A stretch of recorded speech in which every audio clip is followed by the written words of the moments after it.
people like me. You need people like me so you can point your fingers and say, that's the bad guy. That's the bad guy. That's the bad guy. That's the bad guy. That's the bad guy.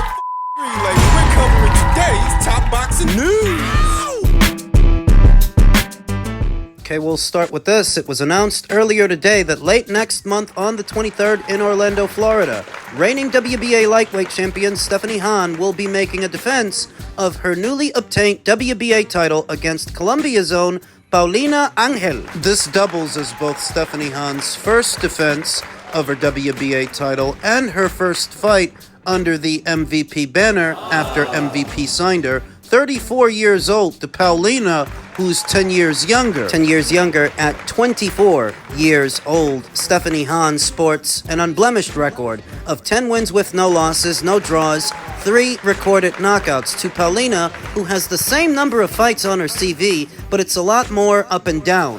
At 7 wins with 1 loss, 2 draws, 3 recorded knockouts, having never been knocked out in 10 professional bouts. Why Stephanie Hahn should not look past her? It's because she's got about the same number of fights as Stephanie Hahn against the same caliber of opponents. I like Stephanie, but I can't say that her resume is head and shoulders above Paulina's. The only difference between them is that Stephanie has the belt, but that aside, they've been fighting the same kind of girls. Paulina, who was last in action in February of this year, is currently on a 3-fight winning streak. No ring rust to shake off. The same applies to Stephanie, who fought that same month against Hannah Turlip for what was the vacant WBO title. She won that fight by way of knockout in the first round. Is she gonna knock out Paulina? Hard to say. I've had a look at Paulina Angel, and I see something there. Now, she's a bit rough around the edges, but then again, so is Stephanie Hahn. What I see in Paulina is some maneuvering ability, some slickness mid-range to inside, some countering, something there. To where if Stephanie Hahn's not careful mid-range to inside, she could get caught. Remember that Paulina has about the same number of knockouts as Stephanie. To make or break fight for Stephanie. And I suppose that at a certain point, they're all make-or-break fights, like after you become a world champion. Obviously, you don't want to lose your alphabet title, but there is a bit more on the line for Stephanie than just that. On the other side of this Paulina Angel fight, there is a potential Holly Holm fight, or a potential Alicia Baumgartner fight, a unification match with Terry Harper, perhaps. That the biggest and best fights and the biggest and best paydays are on the other side of this fight. To get there, Stephanie has to beat Paulina, who's already been beaten once before. So there is that to consider, but fighters do improve. Fighters do get better, and Paulina is young. She's only 24,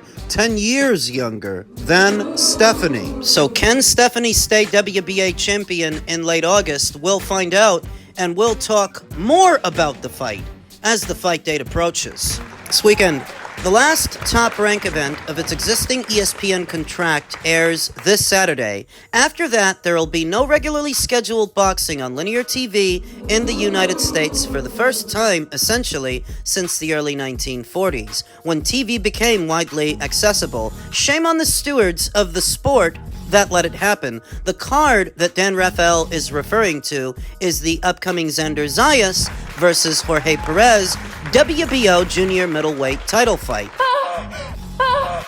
No more boxing on ESPN, Fox, Showtime, HBO, ABC, CBS, NBC, FS1, USA. None of these Spanish language nets, etc. all were heavily invested at one time or another. Now, none are, because the powers that be served up too much crap and didn't provide outlets with value for their millions. It's a stout observation from Dan, but really only half the story, because many of the networks that he mentioned are not actually the powerhouses that they used to be. When you think about Showtime and what became of Showtime Boxing, for example, them leaving the sport of boxing is really only a part of the story, because in a very general sense, Showtime isn't what it used to be. It basically got absorbed by its parent company, Paramount Plus. What are you saying? When you think about ESPN, once heralded as the biggest sports network in the country, it's not just boxing that they could be losing very soon. They lost UFC, they lost MLB, they could soon lose boxing. What are you saying? That it's not as simple as saying that this is just a boxing thing. Oh, boxing has some blame in all of this, some responsibility, but in a very general sense, the terrestrial networks and cable networks, they're not what they used to be, because now they have to compete with something that did not exist before, and that is the internet. It used to be that Americans across the country would all come home and sit in front of the TV and watch whatever they watch. TV programming used to be a lot more powerful in those days, whereas now the viewing experience is a lot more streamlined and a lot more tailored towards the individual via the algorithm or algorithms, whether it's Instagrams or YouTubes, Twitters, Twitch. People aren't plopping down in front of the TV and watching whatever's on the same way they used to, and that's put a lot of these big networks in a compromising position. So the story of what's happening is not limited to just being a boxing story. Not just. Now, to the point that Dan Raphael made, boxing has its role to play in all of this. Boxing has its blame because it didn't do itself any favors as a product here in the United States for a myriad of reasons we've gone over in a myriad of videos. But it is a bit of an oversimplification because it's really not just a boxing story. It's about the transition from old mediums to new ones. It's the transition from conventional cable networks to streaming and apps, which are all the rage, as the sport of boxing, as a product, tries to find its footing in this brave new future. After this weekend, it's said that Top Rank will not be doing any shows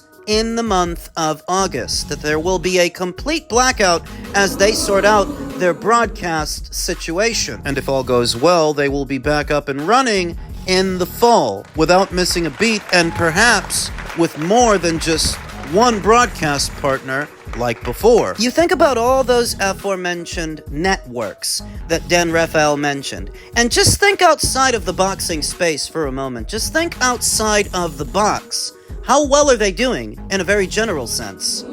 Because they now have to compete with YouTube. They now have to compete with Twitter, with TikTok, with Instagram, Amazon Prime, Prime Video. They have to compete with Netflix. You have to take a step back to get a clearer picture at the scale of what is going on. And it's more about the transition from one medium to another than just the boxing story, than this just being something happening within the boxing space. And I believe that boxing will find its footing in all of this, because we are seeing interest from a giant in Netflix to not only show live sport, but show live boxing matches. We know that for the last year and a half, Amazon Prime has been dabbling within the boxing space, though still not making a full commitment, but they've been there. And of course, there is DAZN, the home of Matchroom shows, Golden Boy shows, and many other smaller promotional outfits like Salida, OTX, GBM. Things may seem a little bit uncertain now,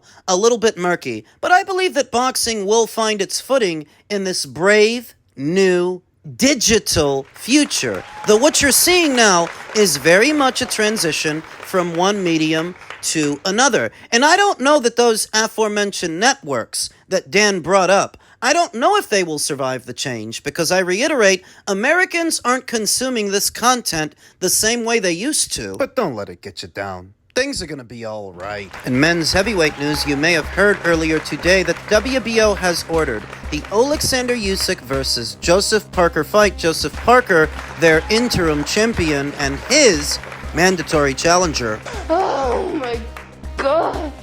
Less than a week after reclaiming the undisputed heavyweight championship, Alexander Usyk has been told by the WBO to next defend his title against Joseph Parker. The 38-year-old Usyk entered Saturday's rematch with Daniel Dubois as both The WBA, WBO, and WBC champion Dubois held the IBF title, of which Usyk, for prioritizing a rematch with Tyson Fury, had been stripped. Usyk of the Ukraine proceeded to stop Daniel Dubois in 5 rounds, leaving Parker, the WBO interim champion, as his likeliest next opponent. The 33-year-old Parker had, incidentally, been on course to challenge Dubois for his IBF back in February, before at late notice an illness ruled Dubois out, at which point Joseph defended his interim status against Martin Bakole, who he stopped. A late replacement who took the fight on in, I think, 48 hours notice? So now the Championships Committee has ruled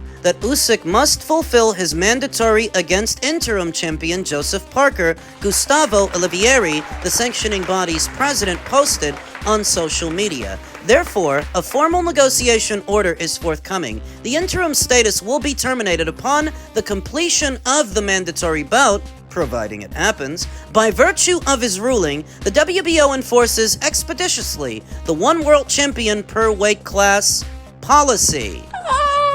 Joseph Parker of New Zealand was previously the WBO champion from 2016 to 2018. Is he set to become WBO champion again? Because the latest from Ring Magazine says that Riyad Season and Sella are not interested in making a fight between Usyk and Joseph. Now, why specifically Riyad Season and Sella don't want to make that fight? Why they're not interested when that's about the best fight that you can make for Usyk right now? I don't know.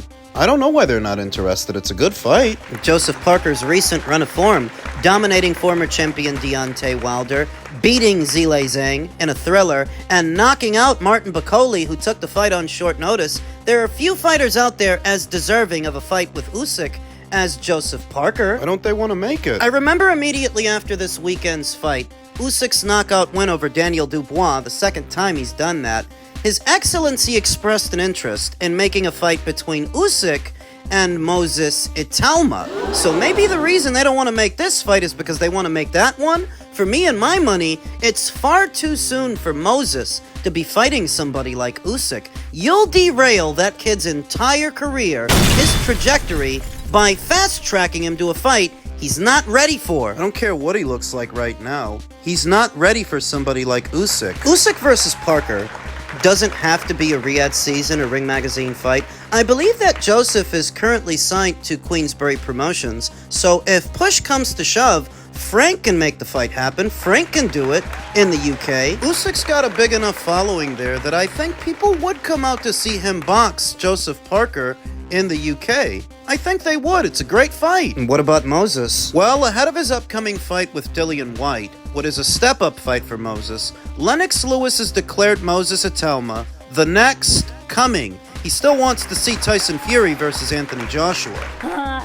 Moses Itauma has been labeled the next coming by the last British heavyweight to become undisputed champion, Lennox Lewis. The precocious 20-year-old is back in action next month on the 16th in a clear step-up bout against former world title challenger Dillian White. The pair clash in the main event of the Esports World Cup Fight Week in Riyadh, Saudi Arabia on DAZN pay-per-view, $15.99 in the UK, $49.99 in the US. Lewis, now 59, was in town for last Saturday night's undisputed championship between Usyk and Dubois at Wembley. He was asked about Itauma's chances of eventually becoming a world champion. Itauma, 12-0 with 10 KOs, has been hailed as the future world heavyweight champion. This encounter with White, 31-3 with 21 knockouts, will tell us much about his potential to reach the top. But Lewis, who famously became undisputed heavyweight champion when he beat Evander Holyfield in 1999, has no doubt that Itauma can go all the way. Itauma is the next coming, Lewis said. We've got a lot of heavyweights and great fighters coming out of Britain right now. Moses is definitely one of them. So, I think he's going to poleaxe Dillian White next month. I mean, I'm fairly confident that Moses wins that fight. But there's fighting Dillian White, and then there's fighting Alexander Usyk. At 20 years old, there's no need to thrust Moses into a situation like that. It's actually counterintuitive. All you're going to do is get the kid beat by putting him in a fight he's so clearly not ready for. So when I saw that Turkey El Sheikh expressed an interest in putting Moses in there with Usyk. No! And it's not just about developing his skills or developing him as a fighter, but developing him as a draw, fight by fight, allowing him to build a grassroots following. So by the time a major opportunity comes up, you have a crowd that's waiting to see it. If you just thrust these guys into situations before they've reached any kind of stardom, You end up like the UFC. Their current predicament. They have no big stars over there. No big marquee attractions. Long gone are the days of Conor McGregor and Ronda Rousey. they were big in their day, huge. But the UFC has not been able to replicate the success they had with those fighters because the ones they're invested in, they keep getting beat. Thus, I am vehemently against a Moses Itauma versus Alexander Usyk fight in spite of Turkey El Sheikh's interest. It is far too soon for that. After Moses takes care of Dillian, and I think that he's going to, then maybe you put him in with another unbeaten up-and-comer, like himself, in Fabio Vordley. You gotta build him up. I'm not telling you he needs to stay on easy street, kicking tomato cans down the road, no.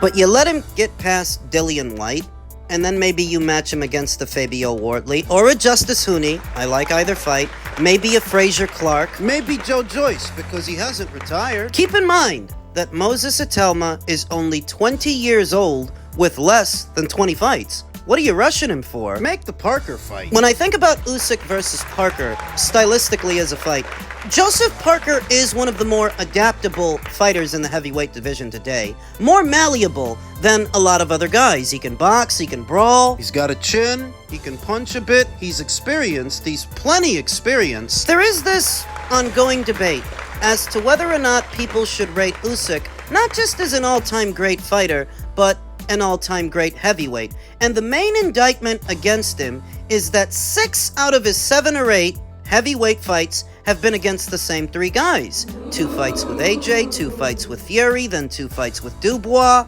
Adding Joseph Parker to his CV helps to diversify his heavyweight resume. Another one of the somebodies of this era. This is a guy who's been in there with Andy Ruiz, Carlos Takam, Anthony Joshua, Derek Chisora, Dillian White, Joe Joyce, Zile Zhang, Deontay Wilder, more recently Martin Bacoli. This is a credible scalp. one of the best around and one of the best fights to make. It's very difficult to bet against Usyk, even at 38 years old, given how he just looked this past Saturday. So I favor him to win the fight, but I do think Joseph is a challenge, and if nothing else, it's a great scalp to collect. Would seem that Usyk has no immediate plans to bow out from the sport of boxing. It doesn't sound like he's retiring, so if he isn't, roll on the Parker fight. Let's get her done. Get her done. Riyadh Season and Sella were going to make the trilogy between Beterbiev and Bivol, but now that they're not, pour whatever money you were going to pour into that fight into this one. Do it for the fall. Do it for the fans. Do it for the Vine.